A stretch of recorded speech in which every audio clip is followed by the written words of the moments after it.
about comics. Let's talk about comics. Let's talk about comics. Let's talk about comics.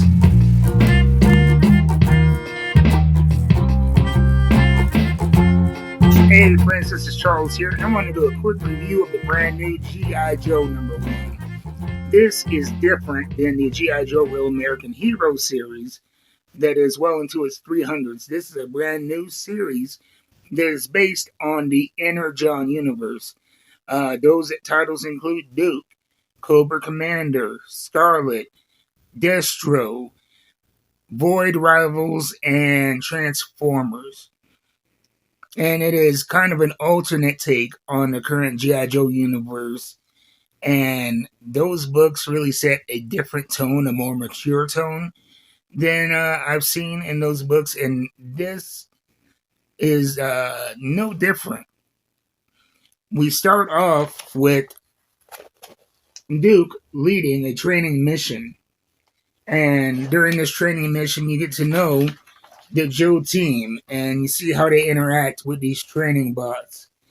And I thought that was a fun way to catch you up on the characters and who they are. And if you've been following along with all of the Energon Universe books, you will know you will know a lot of this. But it's a nice way of kind of wrapping up those books into this one story. And they do the same thing with the Cobras. You meet Rock and Roll, and it talks a little bit about his specialties. Specializes in heavy artillery. Then Alonzo Stalker talks about his qualifications, about how he's fluent in multiple languages. CoverGirl, who is a model and a soldier, and she may have appeared in the Cobra Commander. I'm not sure. I didn't read that one. That was the only G.I. Joe part of the Energon universe that I didn't get into. But she hasn't appeared in Scarlet, Duke, or Destro. And then we have, who else? Clutch, who appeared in the Duke book, and Baroness, who was on the side of the G.I. Joes.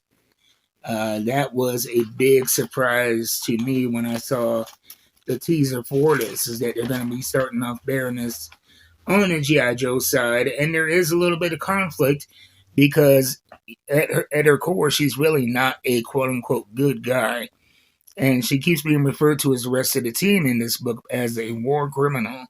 She actually met Duke while they were in prison together, and so there is that tension building element inside the Joe team. I thought it was very different, very cool, very creative. And then we cut from that scene to Springfield, USA. And you get to see Cobra setting up the foundations of what they hope to be their weapons empire. Destro and Cobra Commander working together. And it is a partnership of convenience, but not of trust.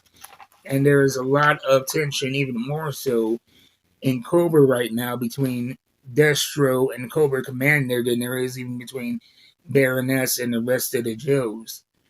And so we have not only the conflict of these two opposing forces, G.I. Joe being a force of good, versus Cobra being a force of evil and capitalism. And then you have the internal struggles in each group. This is a big book packed with a lot of stuff. And the price reflects it. It's a $4.99 book, but you're really getting your money's worth here. A lot of action, a lot of plot points being established. I'm just going to give you kind of a cursory, free-flowing idea of what's going on because I don't want to ruin the whole book for you. But there are moments of action, and then there's also great moments of levity. If we can flip to this page right here, these panels really crack me up because they've been assigned to guard this Energon technology in Colorado, and Baroness is frustrated because she sees it as a babysitting job. And she says something that is presumably snide in her native language. And you can't read what it says, of course. I mean, unless you speak this language. But what's hilarious is Sergeant Stalker replies in the same language, and she gets very upset and offended at what he says.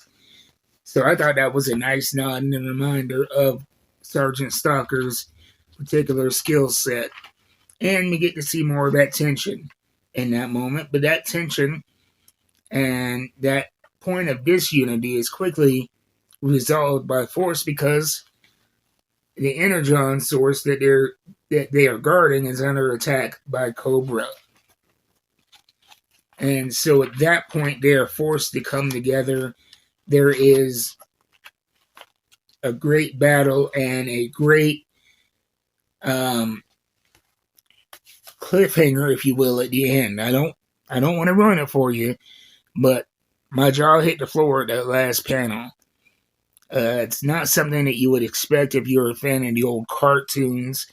You know, if you're looking for something childlike and, you know, friendly, this isn't something that you would give your kid to read. This is, I would say, teenagers and up. But it's still true to, you know, the G.I. Joe aesthetic and tone. It's made for a more adult audience. I can't suggest it enough, even if you're just a tangential fan of G.I. Joe. This is a quality comic book. So definitely check it out, a local comic book store. And if you do not have a local comic book store, I always suggest my friend Jeff at coffeeandacomic.com, or you can walk in if you're in the Huntington Beach area.